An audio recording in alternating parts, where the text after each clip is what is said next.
This is what Antarctic expeditions are all about, amazing wildlife encounters like this. Such a significant part of the Shackleton and the Endurance story happened right there, standing on the ocean. This is by far the most awe-inspiring wildlife encounter I've ever had. This is getting ridiculous now, these views. South Georgia, stop it. Never in a million years did I ever think I'd get to visit here. So rich with wildlife. That is Port Stanley of the Falkland Islands behind me. You've got to make a little extra effort to get to the good bits. Welcome to the Ocean Victory. I'm Saunders CB and I'm here with Swoop on an Antarctic expedition. And over the next 18 days, we'll be heading from Ushuaia, where we've just left, heading down the Beagle Channel towards the Drake Passage on our way to Antarctica. The first time I got to visit was a few years ago when I was on an expedition that searched for and located the shipwreck of Sir Ernest Shackleton's Endurance. This place is addictive to me. I love the wildlife, I love the landscape, I love the history, and we're here to bring you along with the journey. So let's get cracking.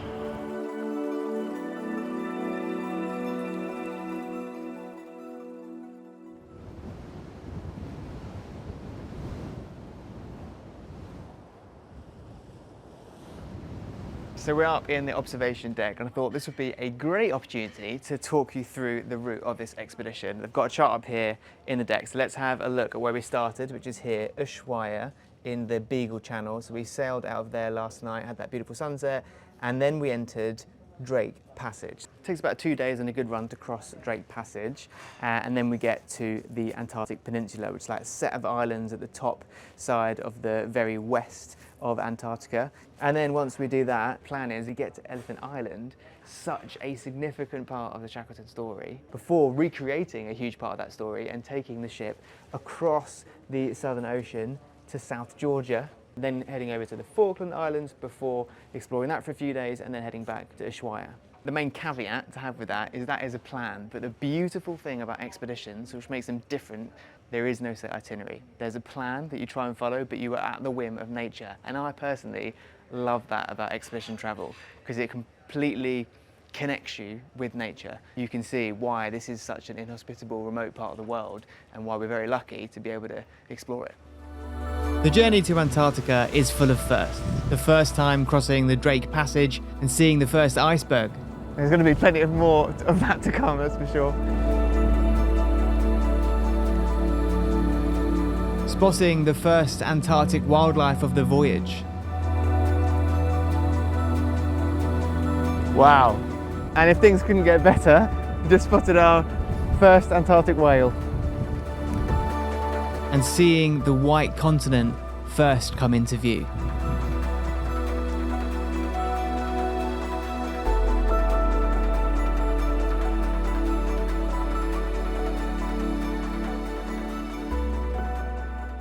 So we've made it to the first location where we can get off the ship into the Zodiacs and explore Antarctica. I thought now would be a good time to talk you through what one might need to wear when leaving a ship and going into the conditions that Antarctica brings with it. So first of all, thermal. So I've got thermal bottoms on, a thermal top and a jumper on the top, nice warm socks as well. Then what I would usually do then on the bottom is put a pair of these on. So these are kind of like thermal salopettes. They're not waterproof, but they're kind of nicely insulated.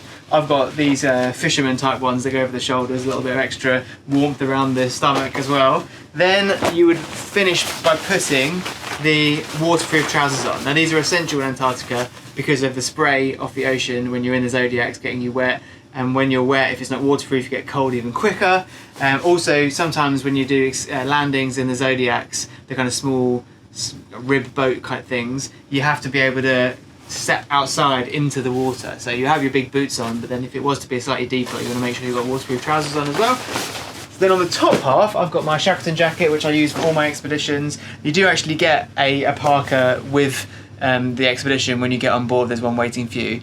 Then on the extremities, I sometimes double glove, and I might go really thin pair of gloves initially, and then kind of in more traditional winter ski gloves or mittens or whatever you got over the top of those. And then of course a beanie, because it gets cold and you want to make sure your head's nice and warm and your ears are nice and warm. And then crucially, once I've got all that on, it's about packing what I will bring on shore with me or on the Zodiac. Very, very important in Antarctica, binoculars. Do not come on expedition without access to a pair of binoculars.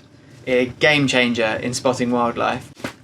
On that thought, big camera lens for shooting wildlife at distances as well. This is a good one to have when you're going on a Zodiac cruise, because if you might not be getting really close to something, you can still get those lovely nice close-up detail shots and videos with a lens like that. Not essential, but if you are a content creator like myself, then it pays dividends. It's really bright in Antarctica, so having a little filter that can go on the end of your lens is really useful. Spare cards, then I have a water bottle on the side, and that's pretty much about it. Ready to go. Making our way down to the mud room.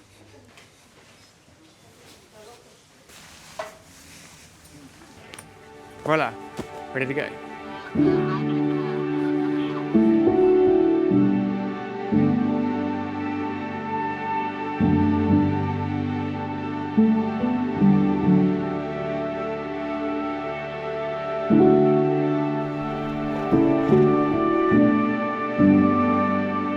It's the first chance of the expedition getting off the ship and doing a landing at this place called Palava Point.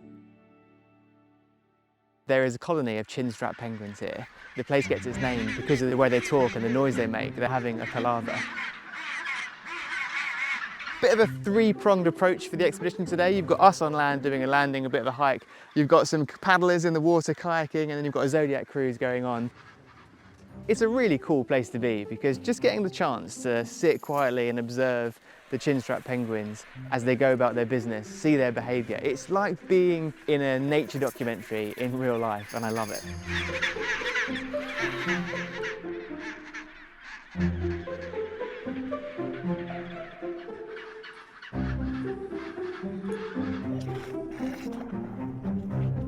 It's a really interesting time of year. As we get towards the end of the summer season into the winter season, they're shedding their summer coat. Most of their day is just standing incredibly still, conserve energy until that new waterproof coat comes in ready for the winter. Imagine just being itchy all over as you're molting. They've got a little bit of grumpiness to them, and that is something that is very much a characteristic of chinstrap penguins. They're slightly more, let's say, aggy or aggressive species of penguin, but at this time of year especially, extra grumpy.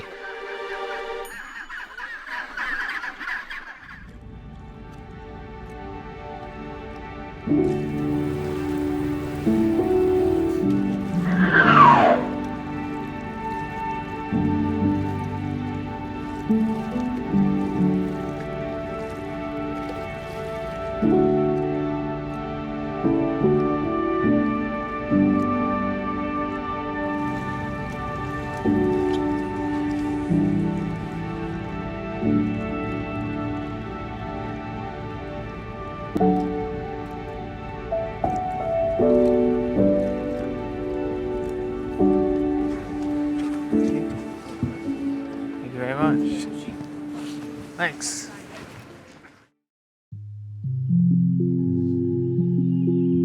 This morning we've woken up to fresh snow on deck. I mean, look at this scenery.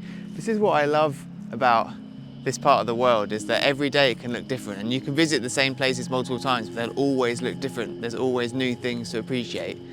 And then being in conditions like this where there's like a definite chill in the air in the morning, you know, you've got fresh snow, does kind of instantly connects you to the harshness of this environment, and then through that make you think about all the other people that have had to experience the harshness of this environment, all of the legendary polar explorers, all the history that comes with that. I mean, Antarctica is just a gift that keeps on giving. After appreciating this unique Antarctic landscape and environment from the ship, now it's time to explore from the water on a Zodiac cruise, amongst the icebergs and brash ice of Charcot Bay, which gets its name from the 1900s French explorer and scientist.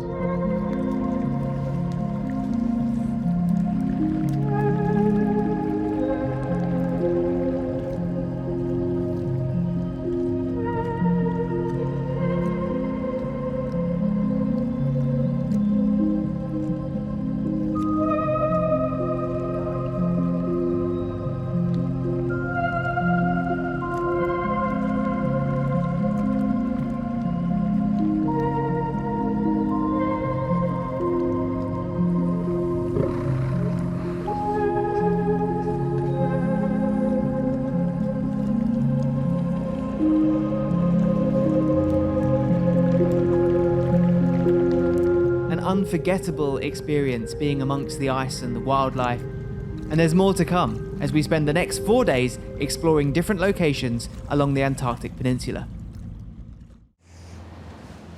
This is a big one. This is continental. This is setting foot on the mainland, the continent of Antarctica, for the first time on this expedition.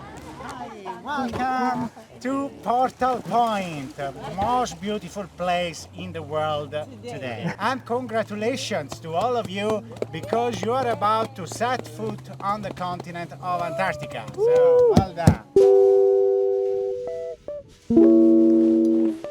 A lot of the places that you visit on these expeditions on the peninsula are islands, the South Shetland Islands or islands on the peninsula, but this is mainland Antarctica, officially setting foot on the 7th continent. The reason this place gets its name, Portal Point, is because it was the portal for a lot of expeditions, British especially, which would start here and then head inland, and we're now following in those footsteps. That's the best part about these expeditions, you're following history basically. So good.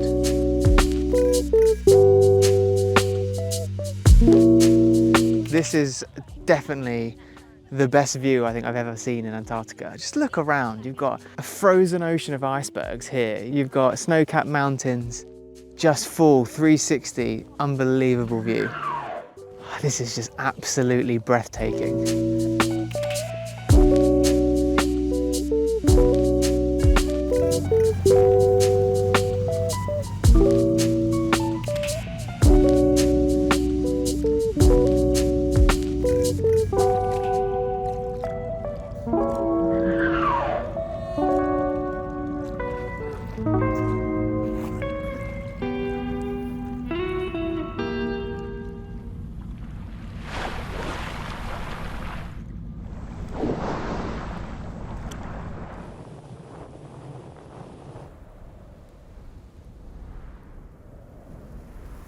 The next location to explore is Tower Island, an area not often visited by expeditions due to its exposed position, and it didn't disappoint. Multiple penguin and seal species living side by side, surrounded by incredible landscape. One of our favourite wildlife encounters so far, so much personality on show, a dream for a videographer like me.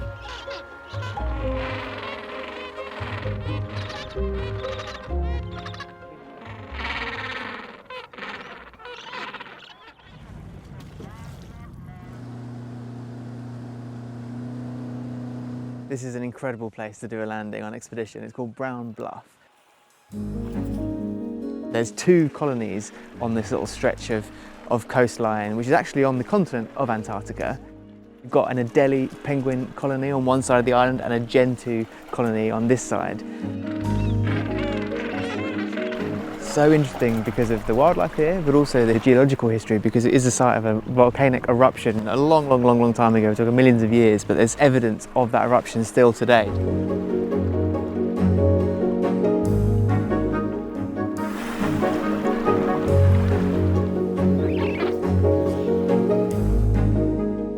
Within the expedition team, there's a lot of different disciplines and expertise. So that's what really sets apart small ship expedition travel to anything similar, is that access to real-time knowledge whilst you're experiencing wildlife, geology, landscape. It's amazing.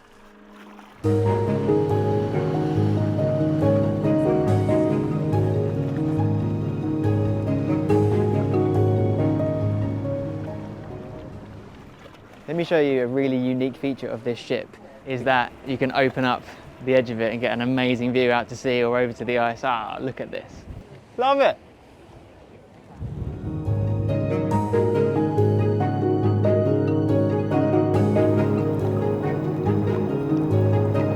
Come and look at this. This is super exciting. We have found some pack ice and we've just had an announcement on the tannoy. Our activity for the afternoon is an ice landing, going onto the ice floe ourselves and feeling it under our feet. Amazing.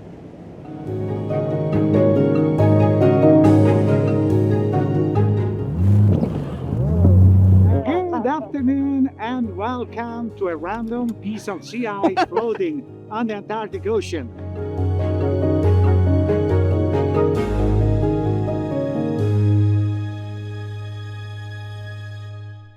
This is a real privilege. To be able to walk on sea ice that feels like real land covered in snow is unbelievably fortunate. A credit to the expedition crew for getting us here. You can actually see the ship on the water over there. We're still on the water, we're just on floating thick sea ice. It's a really cool experience to be able to do. It sort of reminds me again of how expeditions like this allow you to get closer to the history, to sort of get a little snapshot of the conditions and the feeling underfoot of what people like Shackleton and Nordenskjöld and Scott and Amundsen and all those great polar explorers would have felt walking on sea ice like this and having this Antarctic experience. Very, very lucky indeed.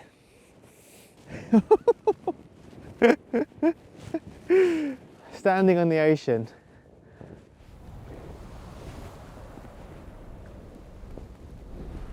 Little expedition team photo shoot here going on the sea ice.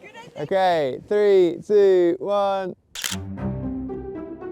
A great way to close the Antarctic Peninsula part of our voyage, but there's one more thing left to do before we leave the icy waters.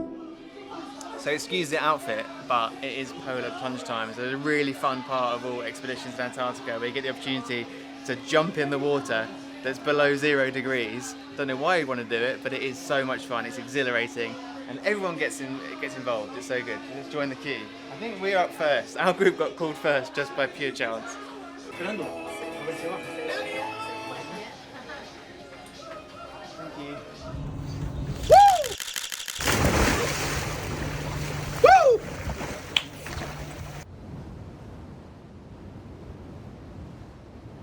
So as part of all expeditions, there's a whole education and enrichment side where you learn a lot about the places you're going and the things that you're seeing, but also the history as well. And one of the reasons that I'm on board this particular ship is to talk about an experience I had searching for Shackleton's Endurance shipwreck about 3 years ago. So I'm just about to do a presentation for the guests on board about the process of finding the shipwreck and documenting it. But first, I need to let everyone know. Good afternoon, expeditioners. This is Saunders, and a friendly reminder that I'll be doing my presentation on the search for and discovery of Shackleton's Endurance shipwreck in the lecture theatre in just about 10 minutes. Right, presentation time.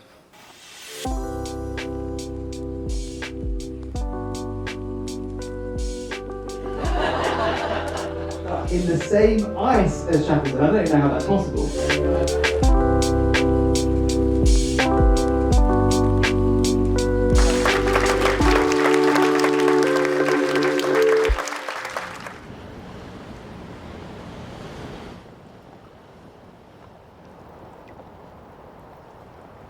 So a bit of an update on our location. We've left the Antarctic Peninsula and we're now heading to South Georgia, the second of 3 legs of this expedition, but we are stopping on the way at Elephant Island, a super significant place in polar history, and a huge part of the Shackleton and Endurance survival story, a place where many of the Endurance crew survived for almost 5 months. It's so fortunate to be able to go there because it's not a given on expeditions. It can be incredibly difficult to even get close to. We're actually coming along the coast of it right now, and we've had our brains refreshed of that remarkable survival story thanks to Benji, the onboard historian on the expedition team, who's just given a great lecture. The plan is, fingers crossed, in a couple hours is to get as close as possible to Point Wild, which is a very significant part of that Shackleton Endurance story, and I'm really, really excited to get amongst it and kind of live in the footsteps and walk in the footsteps of such an amazing survival story.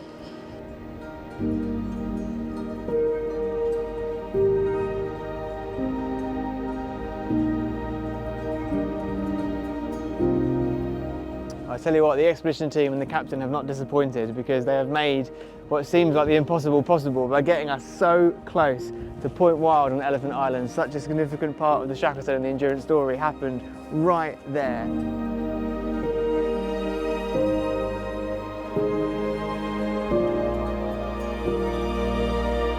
So time to leave Point Wild and Elephant Island in the background as we head towards South Georgia. And what's very cool is we are continuing that recreation of the Endurance story by doing an ocean crossing from Port Wild to South Georgia. This is by far the most awe-inspiring wildlife encounter I've ever had.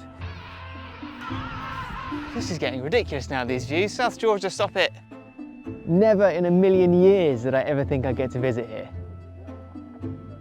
Everywhere you look, so rich with wildlife. That is Port Stanley of the Falkland Islands behind me. You've got to make a little extra effort to get to the good bits.